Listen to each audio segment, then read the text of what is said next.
Hi.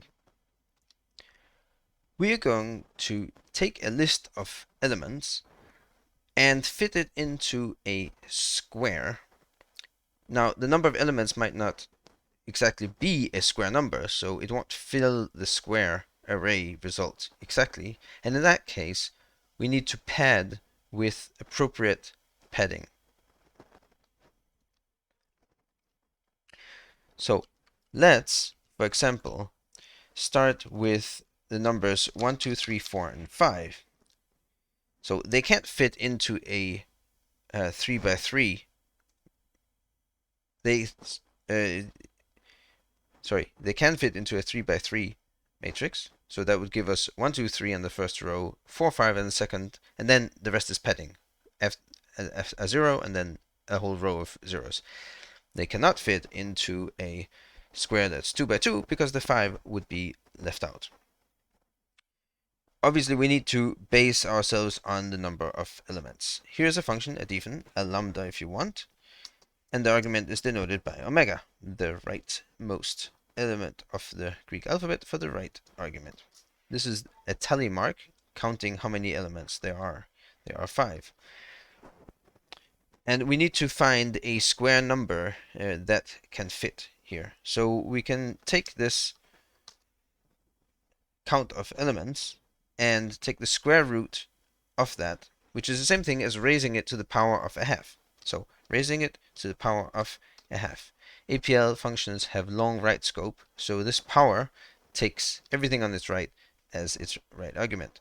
And the monadic one argument form of the division symbol is the reciprocal.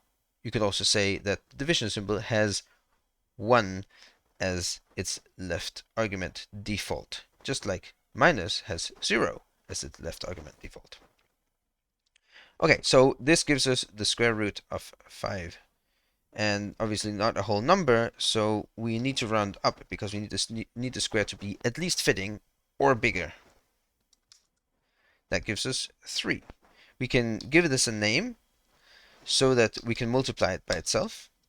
And that gives us 9. 9 will then be the number of elements that we will have in our final array. So we need to pad with additional elements, and we can do that using the take function, but the take function takes the number of elements on the left and the data on the right, so we swap around the arguments and have the argument over here. Now we have the 9 elements, and the only thing that's needed then is to take the shape of the final array, which is going to be S rows and S columns, and reshape. Done. But we can refine this definition a little bit.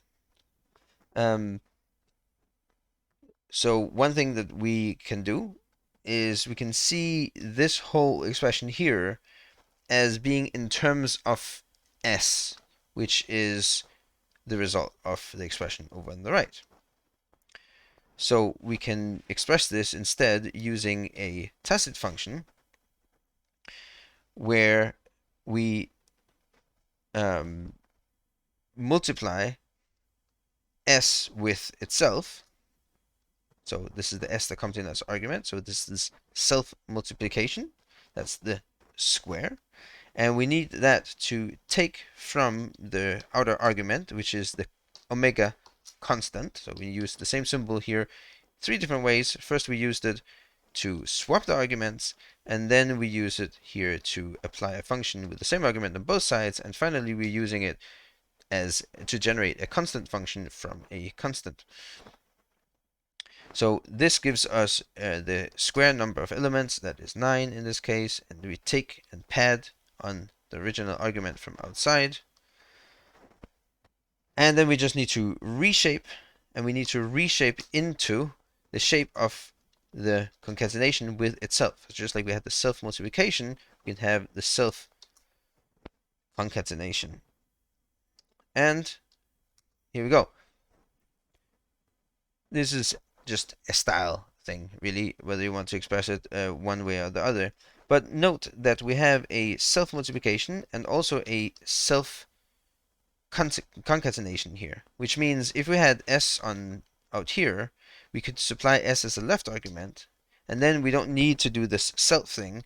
We'll pair up s from the left with s from the right for the concatenation and for the multiplication over here. So this is another way to do it. And finally, we already know that we can apply a function with the same argument on both sides by using that frowny symbol, the tilde diaresis.